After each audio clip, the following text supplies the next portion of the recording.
నమస్తే ఫ్రెండ్స్, ఎలా ఉన్నారు అంతా? ఈరోజు జూలై 12, 2026. ఈరోజు కువైట్‌లో అలాగే ఖత్తర్‌లో అప్డేట్స్ ఎలా ఉన్నాయో చూద్దాం. మొదటగా కువైట్‌లో అప్డేట్స్ గనుక చూసుకుంటే, కువైట్‌లో డ్రగ్స్ కేసులో ఒక డెంటిస్ట్‌ని అయితే కువైట్ పోలీసులు అరెస్ట్ చేశారు. అతని రెంట్ రూమ్‌ని తనిఖీ చేయగా హషీష్ ప్యాకెట్లు, మత్తు పదార్థాలను అయితే అధికారులు స్వాధీనం చేసుకున్నారు. మరో ఇంట్లో సోదా చేయగా మరిన్ని హషీష్ ప్యాకెట్లు, 46 మత్తు పదార్థాలు, సైకోట్రోపిక్ పదార్థాలైతే అధికారులు గుర్తించి వాటిని స్వాధీనం చేసుకున్నారు. నిందితుడిపై చట్టపరమైన చర్యలు కొనసాగుతాయని కువైట్ మినిస్ట్రీ ఆఫ్ ఇంటీరియర్ అయితే తెలిపింది. కువైట్‌లో డ్రగ్స్ కేసుల్లో అరెస్ట్ అయిన వారికి కఠినమైన శిక్షలైతే అమలు చేస్తారు. కొన్ని కేసుల్లో మరణశిక్ష కూడా పడే అవకాశం ఉంది. అయినా కూడా ఇలా చాలా మంది డ్రగ్స్‌ను వినియోగించడం, డ్రగ్స్‌ను సరఫరా చేయడం వంటి కేసుల్లో అరెస్ట్ అయ్యి జైలు పాలైతే అవుతుంటారు. మన ప్రవాసులు డ్రగ్స్ కేసులకు కొద్దిగా దూరంగా ఉండండి. లేదంటే మీరు కూడా జైలు పాలు కావచ్చు. లేదంటే కువైట్ నుంచి డిపోర్ట్ కావచ్చు. నెక్స్ట్ అప్డేట్ గనుక చూసుకుంటే, కువైట్ ఎయిర్‌పోర్ట్ పేరు మార్పుపై ఒక కీలక ప్రతిపాదన అయితే వచ్చింది ఫ్రెండ్స్. కువైట్ ఇంటర్నేషనల్ ఎయిర్‌పోర్ట్ కి ప్రస్తుతం అమీర్ షేక్ అయిన మిషాల్ అల్ అహ్మద్ అల్ జాబిర్ అల్ సబా గారి పేరు పెట్టాలని కువైట్‌లో ఉన్న ప్రముఖ పత్రిక అల్ రాయ్ అయితే ప్రతిపాదించింది. ఇది కేవలం పత్రిక యొక్క సూచన మాత్రమే. కువైట్ ప్రభుత్వం నుంచి ఇంకా అధికారిక నిర్ణయం అయితే వెల్లడి కాలేదు. తర్వాతి అప్డేట్ గనుక చూసుకుంటే, కువైట్‌లో సినిమా స్టైల్‌లో బంగారు దొంగతనం అయితే జరిగింది. తుపాకీతో బెదిరించి బంగారు షాపులో బంగారు దొంగతనం అయితే చేశారు. కువైట్‌లోని జబల్ అలీ షువేక్ ప్రాంతంలో ఉదయం 8 గంటల సమయంలో ఇద్దరు దుండగులు నగల షాపులోకి అయితే దూరారు. వారిలో ఒకరు నకాబ్ ధరించగా మరొకరు ముఖానికి మాస్క్ అయితే వేసుకున్నారు.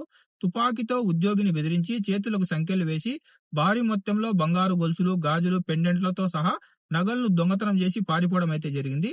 దాదాపు 3 గంటల తర్వాత మరో ఉద్యోగి రావడంతో ఈ సంఘటన అయితే వెలుగులోకి వచ్చింది.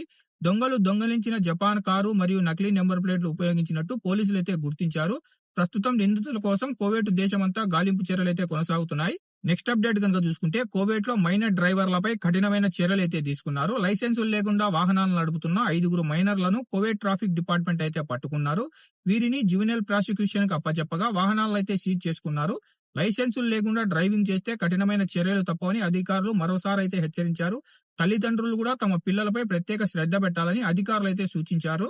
తర్వాతి అప్డేట్ గనుక చూసుకుంటే, కువైట్‌లో కొత్త స్మార్ట్ సెక్యూరిటీ సిస్టమ్‌ని అయితే తీసుకొస్తున్నారు. విపత్తులు వచ్చే ముందు హెచ్చరికలు ఇచ్చేలా కువైట్ స్మార్ట్ సెన్సార్ నెట్వర్క్‌ని అయితే ఏర్పాటు చేస్తున్నారు. భూకంపాలు, అగ్ని ప్రమాదాలు, వరదలు వంటి ఎమర్జెన్సీ పరిస్థితులను ఈ టెక్నాలజీ ముందుగానే గుర్తించి అధికారులకైతే రియల్ టైమ్ సమాచారం అయితే అందిస్తుంది. ప్రజల ప్రాణాలను కాపాడేందుకు కువైట్ తీసుకుంటున్న మరో కీలక అడుగు ఇది. నెక్స్ట్ మెయిన్ అప్డేట్ గనుక చూసుకుంటే, కువైట్ పై ఇరాన్ ఈ రోజు మరోసారి డ్రోన్లతో, మిసైళ్లతో దాడి చేసింది. ఈ డ్రోన్లను, మిసైళ్లను కువైట్ ఎయిర్ డిఫెన్స్ సిస్టమ్ విజయవంతంగా గాల్లోనే పేల్చేసినట్టు కువైట్ భద్రతా అధికారులు అధికారికంగా అయితే ప్రకటించారు. ఈ రోజు కువైట్ దేశవ్యాప్తంగా సైరన్ల మోత అయితే మరోసారి వినిపించింది. ఆకాశంలో పలుసార్లు పేలుడు శబ్దాలైతే వినిపించాయి. ఈ పేలుడు శబ్దాలు డ్రోన్లను, మిసైళ్లను ఇంటర్సెప్ట్ చేయడం వల్ల వచ్చాయని చెప్పేసి ప్రజలు, ప్రవాసులు భయపడాల్సిన పని లేదని అధికారులైతే సూచించారు. అప్డేట్ గనుక చూసుకుంటే, కువైట్ పై అలాగే గల్ఫ్ కంట్రీలపై ఇరాన్ చేసిన దాడుల్ని కువైట్ అయితే తీవ్రంగా ఖండించింది. గల్ఫ్ కంట్రీల సార్వభౌమత్వంపై దాడి అని చెప్పేసి కువైట్ అయితే ఆగ్రహం వ్యక్తం చేసింది. తర్వాత అప్డేట్ కనుక చూసుకుంటే, ఖత్తర్ అమీర్ షేక్ గారి తండ్రి చనిపోయిన నేపథ్యంలో కువైట్ 4 రోజుల సంతాప దినాలను అయితే ప్రకటించింది. ఇంకా అలాగే కువైట్ జాతీయ జెండాని సగం వరకు అయితే దించడం అయితే జరిగింది.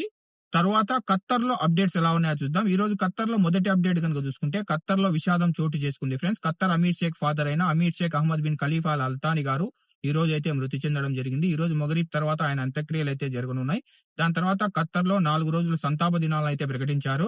నెక్స్ట్ అప్డేట్ గనుక చూసుకుంటే, ఖత్తర్‌లో అన్ని సముద్ర కార్యకలాపాలను తాత్కాలికంగా నిలిపివేయడం అయితే జరిగింది. ఖత్తర్‌లో ఇప్పుడున్న యుద్ధ వాతావరణ పరిస్థితుల కారణంగా ఖత్తర్ రవాణా మంత్రిత్వ శాఖ ఒక కీలక ప్రకటన అయితే విడుదల చేసింది. పడవలు, షిప్పింగ్ బోట్లు, జెట్ స్కీయింగ్‌లు, అలాగే చేపలు పట్టే వాళ్ళు తదుపరి నోటీస్ వచ్చేంత వరకు సముద్రంలోకి వెళ్లకూడదని ఖత్తర్ రవాణా మంత్రిత్వ శాఖ ఒక ప్రకటన అయితే విడుదల చేసింది.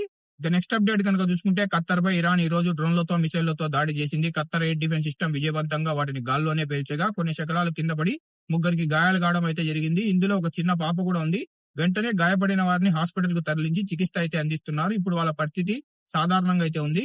నెక్స్ట్ అప్డేట్ కనుక చూసుకుంటే, నిన్న ఖత్తర్‌లో ఘోర అగ్ని ప్రమాదం అయితే జరిగింది. ఎమర్జెన్సీ సిబ్బంది వెంటనే సంఘటనా స్థలానికి చేరుకుని మంటలను అయితే అదుపులోకి తీసుకొచ్చారు. ఈ సంఘటనలో ఎవరికీ గాయాలు కాలేదు కానీ కేవలం ఆస్తి నష్టం అయితే జరిగింది. ఇవి ఫ్రెండ్స్ ఈ రోజు కువైట్‌లో అలాగే ఖత్తర్‌లో ఉన్న అప్డేట్స్. ఈ అప్డేట్స్ మీకు ఇన్ఫర్మేటివ్ అనిపిస్తే వీడియోని లైక్ చేసి వీడియోని మన తెలుగు వాళ్ళందరికీ షేర్ చేయండి. ఇలాంటి మరో ఇన్ఫర్మేటివ్ వీడియోతో తర్వాతి వీడియోలో కలుద్దాం. Bye bye.